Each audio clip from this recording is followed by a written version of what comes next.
Olá, queridos. Graça e paz seja com todos vocês, seus familiares. Hoje mais uma oportunidade concedida pelo bom Deus para a gente estar refletindo. E o assunto em pauta é características de um verdadeiro adorador. E eu quero tomar como texto base, primeiro livro de Samuel, capítulo 16, dos versículos 14 ao 23, que diz: o Espírito do Senhor se retirou de Saul e o assombrava um espírito mau da parte do Senhor. Então os criados de Saul lhe disseram: eis que agora um espírito mau da parte do Senhor te assombra. Diga, pois, nosso Senhor a seus servos que estão em tua presença, que busque um homem que saiba tocar harpa, e será que quando o espírito mau da parte do Senhor vier sobre ti, então ele tocará com a sua mão e te acharás melhor. Então disse Saul aos seus servos: buscai-me, pois, um homem que toque bem e trazei-me. Então respondeu um dos jovens e disse: eis que tenho visto um filho de Jessé, o belemita, que sabe tocar e é valente e animoso, e homem de guerra e sisudo em palavras e de gentil presença. O Senhor é com ele. E Saul enviou mensageiros a Jessé, dizendo: envia-me Davi, teu filho, que está com as ovelhas. Então tomou Jessé um jumento carregado de pão, odra de vinho e um cabrito, e enviou-os a Saul pela mão de Davi, seu filho. Então Davi veio a Saul e esteve perante ele e o amou muito, e foi seu pajem de armas. Então Saul mandou dizer a Jessé: deixa estar Davi perante mim, pois achou graça a meus olhos. E sucedia que quando o espírito mau da parte de Deus vinha sobre Saul, Davi tomava a harpa e a tocava com a sua mão. Então Saul sentia alívio e se achava melhor, e o espírito mau se retirava dele. Bom, essa palavra, a adoração, ela está em alta, né? Nunca esteve tão presente nos púlpitos, nos louvores. Mas eu penso que há uma dicotomia, uma separação entre adoração e adorador. Até porque a Bíblia está cheia, repleta de exemplos de pessoas que tiveram um ato de adoração, mas não eram adoradores.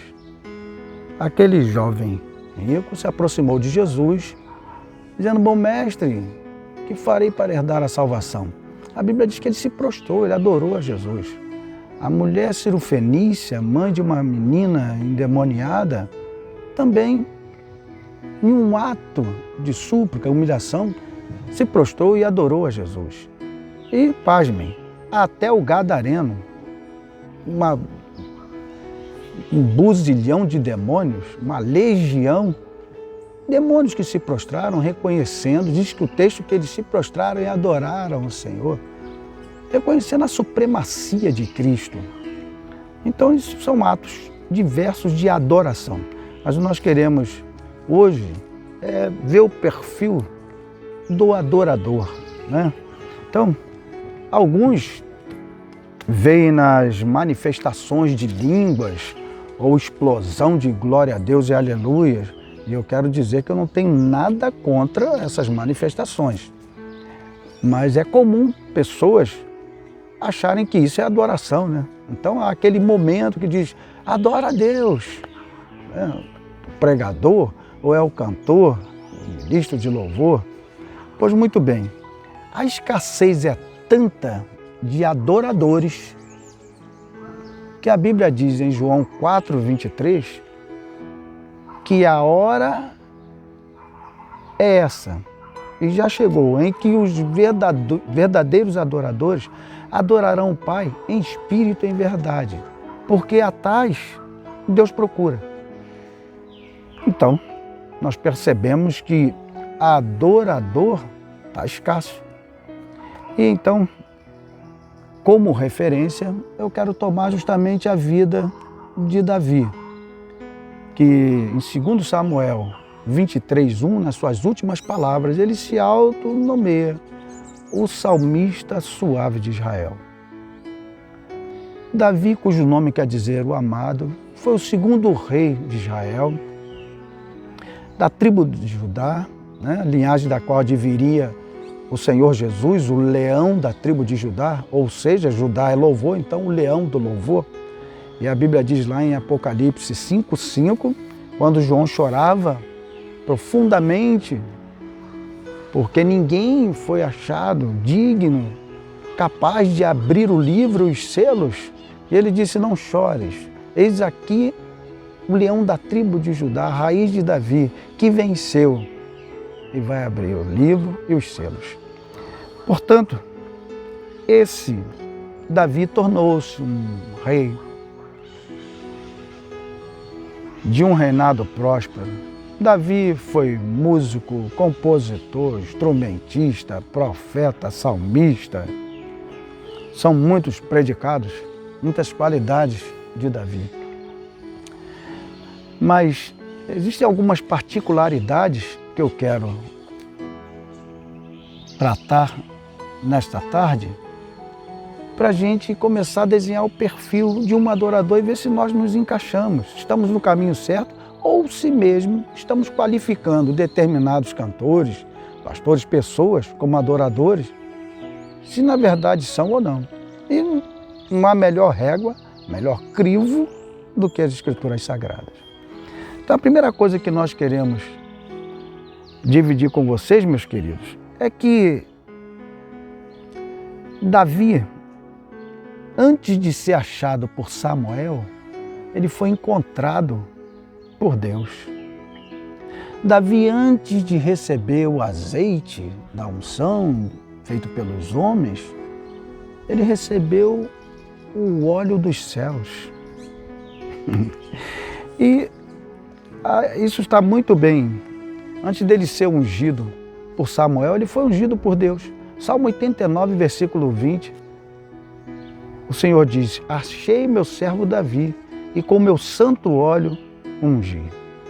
Portanto, Davi, antes de agradar a Saul, ele agradou a Deus. A Bíblia diz que Saul, nesse texto, o amou. Mas Davi agradou o coração de Deus. Neste mesmo livro, no capítulo 13, versículo 14, Samuel está reprovando Saul. E ele vai dizer que o Senhor já havia se provido de um novo rei, um homem segundo o seu coração.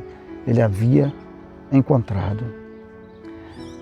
Davi, antes de tocar para Saul, tocava para o Senhor. Os homens, quando chamaram ele para vir ter com Saul, ele já era um exímio instrumentista. Sabe onde ele desenvolveu esse ministério? No anonimato. Exatamente como Jesus nos orientou na oração do Pai Nosso. Quando tu orares, e não é só oração não, qualquer outra coisa, faz em secreto e o Pai então publicamente te recompensará. Davi, meus irmãos, antes de tocar o instrumento, ele tocou o coração de Deus. Antes de tocar para o rei Saul, ele tocava para o Rei dos Reis e Senhor dos Senhores. Antes de ser conhecido por Saul, ele ficou conhecido dos céus. Então, isso não vem do dia para a noite, né? Isso é uma ascensão. E essa ascensão ministerial de Davi nos ensina muito. Veja o que Deus diz. Isso porque Deus não trata com imediatismo, meus irmãos. Esse estalar de dedo, não, é processo. Tanto que o Senhor diz assim, olha, encontrei Davi, meu servo, com meu santo óleo ungi.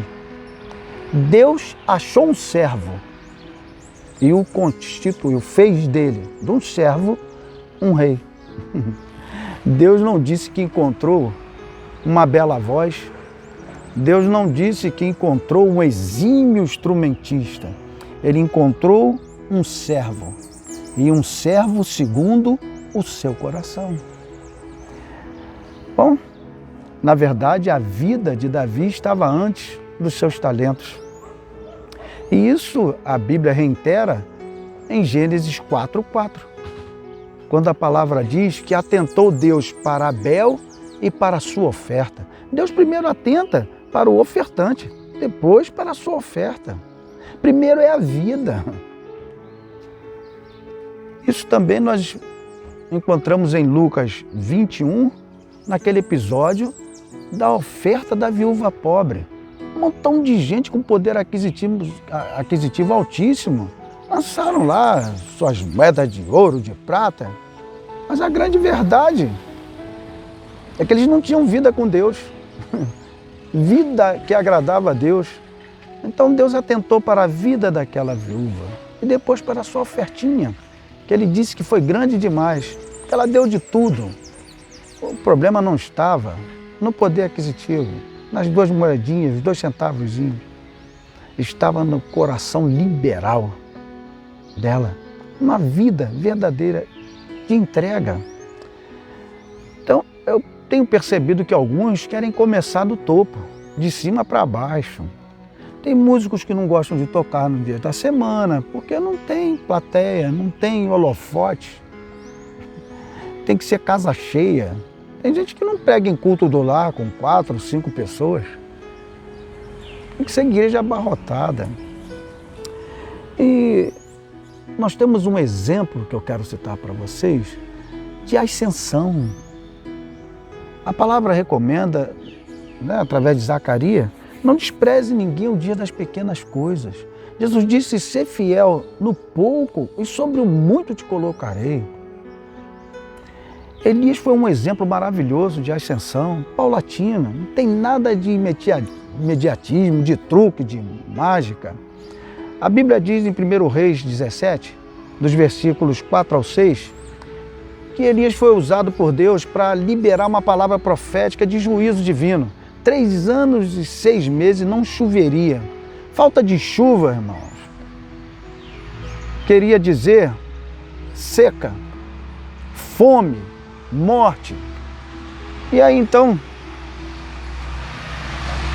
Deus diz para ele, Elias, você vai, se desloca para o ribeiro de Querite, lá você vai beber da água fresca que está faltando aqui para todo mundo, e eu vou ordenar que corvos, aquela ave de rapina, eles vão levar pela manhã pão e carne e à noite pão e carne. E o texto disse que assim foi. O profeta tinha tudo para se indignar e dizer, que é isso, Deus? Mandar ave de rapina para me alimentar? Mas ele obedeceu. Aí, primeiro foi o corvo, os corvos. Mas a palavra diz que quando a seca chegou, até o ribeiro de Querite se secou. Então Deus ordenou que ele se deslocasse para Sarepta. Lá ele encontra uma viúva à beira da morte com seu filho. A seca atingiu lá também. E ele pede água, ela dá. Quando ele pede comida, ela diz, olha, só tem um pouquinho de farinha e de azeite para fazer 2 bolinhos, um para mim e para o meu filho, e esperar a morte chegar. Elias diz assim, não, você vai fazer até o bolinho, mas primeiro para mim. E depois, do que está para você e para o seu filho. Que a palavra, o poder de Deus, estava com Elias. Então, o que nós percebemos é que ela obedece, ele libera a palavra e acontece o milagre da multiplicação da farinha e do azeite. Não terminaram durante muito tempo. Então veja bem a ascensão. Ele primeiro foi alimentado por corvos, em segundo por uma viúva e agora a coisa está crescente. Ele é afrontado por Jezabel depois de desafiar os 450 profetas de Baal, de Aserá.